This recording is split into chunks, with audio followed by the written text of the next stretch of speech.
Bismillahirrahmanirrahim. Assalamualaikum warahmatullahi taala wabarakatuh dan salam sejahtera buat semua.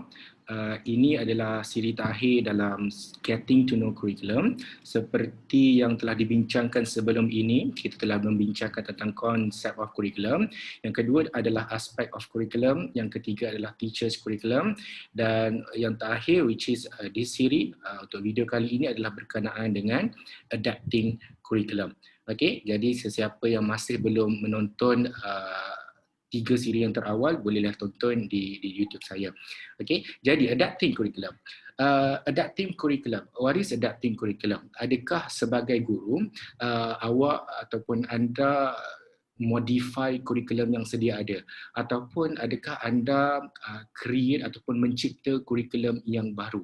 Okey, jadi di manakah between the modify ataupun creating, which one are you? Awak menggunakan konsep apa? Sebab apa benda ini ataupun persoalan ini perlu ditanya lebih awal, sebab kalau awak tak tahu ataupun awak tak tahu apakah pendekatan yang awak guna, so it could be trouble bila awak menjalankan ataupun melaksanakan PDP ataupun PDPR dalam konteks ataupun dalam setting bilik darjah. Okey, jadi soalan yang pertama, apabila kita menerima formal education ataupun kurikulum ataupun guideline daripada Kementerian Pendidikan Malaysia dalam konteks prasekolah adalah KSPK. So tugas sebagai guru, adakah anda mengambil all the contents yang diberikan oleh KSPK and then awak memodifikasikan dengan memodifikasikan dengan kurikulum yang sedia ada, okey, ataupun anda rasa anda tak percaya dengan KSPK and then you decided untuk guna kurikulum yang baru and then meninggalkan ataupun melupakan KSPK. So this is the very good question untuk anda persoalkan diri sendiri. Sebab apa? The way how you melaksanakan ataupun execute the KSPK ataupun kurikulum di peringkat kurikulum yang diberikan dari peringkat policy adalah is depend on how you thinking about curriculum. Okay, yang kedua, what are the ideas yang awak ada tentang curriculum, dan yang ketiga, how you act upon the curriculum. Okay, so the first one is depend on your thinking. Yang kedua, apakah idea-idea yang awak ada untuk melaksanakan curriculum. Dan yang ketiga, yang paling penting sekali, how you execute ataupun bagaimanakah anda melaksanakan curriculum tersebut. Okay, sebab apa? Dalam the hubung kait ataupun hubungan di antara teachers relationship with the curriculum, awak tak boleh berada dalam keadaan neutral ataupun awak tak boleh berada dalam keadaan yang value free, which is everything should be biarlah ikut flow. Okay, no, because of it depend on the assumption awak tentang curriculum akan memberi implikasi terhadap pembelajaran dan pengajaran kanak-kanak dan pelajar di school setting. Okay, that's why you need to have a very firm, principle yang kita katakan sebagai adapting curriculum. Awak beradaptasi dengan curriculum. Seperti yang kita bincangkan sebelum ini, KSPK ataupun curriculum yang telah diberikan oleh peringkat atasan, state policy ataupun government, bukanlah satu kitab yang perlu kita follow 100%. Ia hanyalah sebagai panduan. Bila kita bercakap sebagai panduan, panduan ini boleh kita ubah ataupun boleh kita selarikan demi memenuhi keperluan kanak-kanak ataupun pelajar. Remember, anything that we do in school setting ataupun dalam proses pembelajaran, kita perlu melihat asasnya untuk memenuhi pembelajaran kanak-kanak ataupun dia menepati tahap perkembangan kanak-kanak yang bersesuaian. Okay, jadi again, the question is how you adapt. Apabila kita dah tahu, kita perlu beradaptasi dengan kurikulum. The question is, bagaimana anda beradaptasi dengan kurikulum? It could be a very challenging question for some teachers, especially untuk teachers yang baru ataupun teachers lama. Mungkin teachers lama tapi berdepan dengan kesukaran seperti perubahan teknologi. Okay, ataupun when we do have a PKP ataupun kawalan pergerakan, dan kita switch the learning process to the online learning, okay, it could be troublesome untuk teachers yang lama untuk beradaptasi dengan teknik pembelajaran yang terkini. Jadi bagaimana? Jadi effective adaptation and implementation of curriculum memerlukan pedagogical content knowledge ataupun kita lazimnya sebut sebagai PCK. Okay, pedagogical content knowledge usually ada beberapa elemen. Pertama, as a teacher, awak kena master of the content knowledge. Kalau awak mengajar tentang literacy, okay, you need to master tentang anything about the literacy, membaca, membaca, menulis, okay, mendengar dan bercakap. Okay, they are the elements of the literacy. Okay, dalam konteks prasekolah, apakah elemen-elemen untuk membaca, menulis dan sebagainya. Pertama, the content knowledge itself awak kena kuasai. Okay, kalau awak tak kuasai the content knowledge, bagaimana awak nak bagi ilmu ataupun nak transfer the knowledge to other people, ataupun dalam konteks ini adalah untuk pelajar kita. Yang kedua, dalam PCK, pedagogical content knowledge, awak perlu ada knowledge of general pedagogy. The general pedagogy adalah bagaimana awak nak melaksanakan ataupun teaching strategi untuk nak sampaikan ilmu tadi. Okay, awak nak guna video ke, awak nak guna problem based ke, awak nak guna inquiry based ke, awak nak guna online learning ke, it's depend on you. Tapi you need to have a general knowledge tentang bagaimana pendekatan ini dijalankan.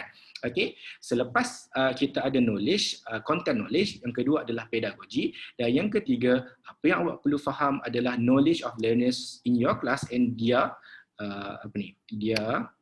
prior conception and misconception. Dan awak kena tahu kanak-kanak awak lah, awak kena tahu pelajar awak lah. Awak jangan short sendiri as a teacher. As a teacher, kita bukan tugas kita untuk complete ataupun menghabiskan syllabus yang sedia ada, tidak.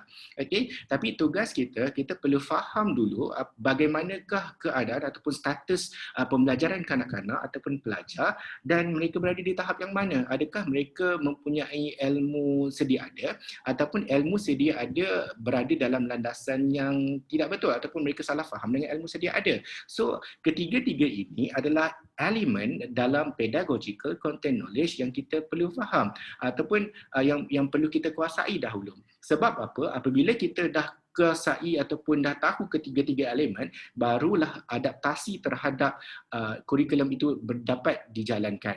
Okey, contohlah, saya bagi satu contoh. Contoh dalam asas ataupun awal sains ataupun awal sains untuk mengajar volume, volume kepada kanak-kanak in English, contoh in English kita mungkin salah faham volume itu merujuk kepada volume lagu yang kita dengar dalam lagu. Tapi dalam early science, volume itu juga merujuk kepada isi padu. Jadi kita kena check dulu, adakah mereka faham, adakah mereka dah tahu ataupun mereka salah faham the real terms ataupun the correct terms apa benda yang kita nak mengajar dalam content knowledge yang sudah ada. Jadi apabila kita dah tahu ada potensi untuk mendapat kesalahfahaman ini, maka as a teacher kita perlu alert lah what are the best strategy untuk membezakan between both. Ataupun contoh lain, kita nak ajar moral ataupun nak ajar akhlak kan, ataupun adab. Contoh adab seperti membuang sampah. Bagaimana nak membuang sampah? As a teacher, awak boleh gunakan kanak-kanak perlu ataupun tulis karangan pendek. Contoh tulis karangan pendek tentang bagaimana nak buang sampah ke dalam tong sampah ataupun menjaga kebersihan. Ataupun awak boleh bagi peluang kepada kanak-kanak untuk bagi present ataupun bercakap di hadapan bagaimana nak jaga kebersihan. Itu salah satu teknik. Teknik yang lain pula, instead of giving them speaking and then bercakap, menulis esei dan sebagainya, you can do it by practice. Kita bagi sampah ataupun kita sediakan tong sampah di kawasan sekolah, dan adakah kanak-kanak ini membuang ataupun memasukkan sampah ke dalam tong sampah yang telah disediakan. So between membuat esei ataupun give a presentation dan practice, what do you think yang more effective? More efektif untuk mengajar menjaga kebersihan dengan membuang sampah ke dalam tong sampah. And of course, the strategy ataupun pedagogi yang menggunakan learning by doing ataupun hands-on experience is more far away effective berbanding hanya bercakap ataupun menulis esei di dalam bilik darjah. Jadi it depend on the creativity and the prior knowledge of the teachers untuk melaksanakan how they execute untuk melaksanakan the PDP ataupun PDPR proses. Okay, seterusnya saya dalam model of curriculum practice, kalau if you can see here, ada dua elemen. Okey, dua elemen yang perlu kita ambil berat. Pertama adalah envision learning experience dan yang kedua adalah apply teaching strategies. Yang pertama, dalam envision learning experience kita nak pastikan apakah pengalaman-pengalaman yang dapat diperolehi oleh kanak-kanak ketika PDP itu berjalan ataupun itu berjalan. Maka dalam envision learning experience ada beberapa komponen yang perlu kita ketahui dahulu. Pertama adalah interpret curriculum. Okay, we do have a KSPK and then kita baca KSPK dalam contoh tunjang komunikasi. Dalam adakah tunjang kemanusiaan ataupun tunjang sains dan teknologi. Dalam tunjang sains dan teknologi ada early matematik ataupun matematik awal. Okay, jadi dalam KSPK matematik awal tersebut mempunyai cadangan-cadangan aktiviti-aktiviti ataupun learning outcome yang apa yang perlu dicapai mengikut umur-umur tertentu. And then how you interpret as a teacher, you need to interpret apakah aktiviti yang bersesuaian. Okay, pertama adalah interpret curriculum. Yang kedua, define learning outcome. Daripada kita dah tahu dokumen ataupun dah baca dokumen daripada KSPK, now it is your roles and responsibility as a teacher untuk define the learning outcome. Apa dalam learning outcome kita merujuk kepada the student centered. Apa yang kanak-kanak ataupun student itu hendak capai di akhir pembelajaran yang hendak mereka capai. So kita perlu tengok dari perspektif pelajar itu sendiri ataupun perspektif kanak-kanak itu sendiri. So after we define the learning outcome, baru kita boleh fikir what are the activities that suit to achieve the learning outcome. Kita sediakan aktiviti pula. Okay? Dan yang terakhir, kita execute ataupun melaksanakan aktiviti tersebut. Tapi awak kena faham, okay? Awak kena faham apabila kita sampai ke komponen kedua, aspek kedua iaitu apply the teaching strategy, okay? Ia tidak terhenti begitu, okay? Sebab apa? Di akhirnya ia adalah satu bentuk cycle ataupun satu bentuk kitaran. Kerana apabila kita telah menetapkan learning outcome to be achieved by the student, kita perlu ada penilaian ataupun kita perlu ada some sort of assessment, adakah kanak-kanak itu mencapai hasil pembelajaran yang diinginkan ataupun mencapai learning outcome yang telah kita tetapkan. Okay? Kalau tak mencapai, there is something not problem lah, a room for improvement for each component. Oh, mungkin kita tersalah interpret curriculum, mungkin kita tersalah learning outcome, mungkin kita berikan learning activity yang tidak bersesuaian dengan umur, ataupun it could be the learning environment yang tidak membantu. Okay? Ataupun teaching aids yang tidak membantu, medium of instruction yang tidak membantu. Okay? Jadi, ia berbentuk satu kitaran. Ia kembali balik kepada interpreting the curriculum. Okay, we know that kita tersalah interpret curriculum, and then what should we do? Kita tengok balik curriculum sedia ada.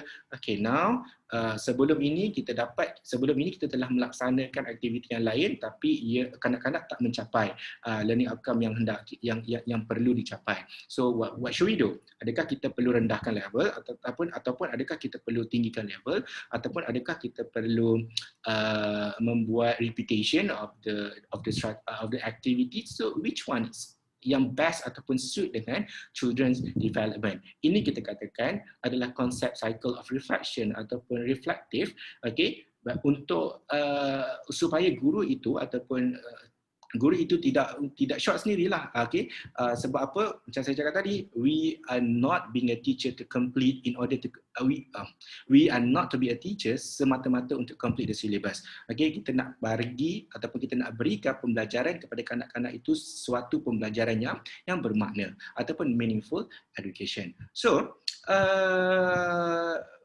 di akhirnya, okay, think passion ataupun awak try to think about sebelum kita merumuskan, okay, boleh tak fikir, okay, melalui model of curriculum practice and visionary learning experiences and apply teaching strategies, you can think whatever tunjang yang awak nak follow dalam KSPK. Okay, so bagaimana awak interpret those tunjang ataupun those trend, and then bagaimana awak define the learning outcome, and then you sediakan activity and how you boleh membayangkan aktiviti tersebut will be executed. Okay, jadi try to think. Okay, try to think 5 minutes and bila-bila lah awak fikir dan adakah ia bersesuaian dengan kanak-kanak. So that's all for the getting to know curriculum dalam adapting curriculum. Thank you. Assalamualaikum.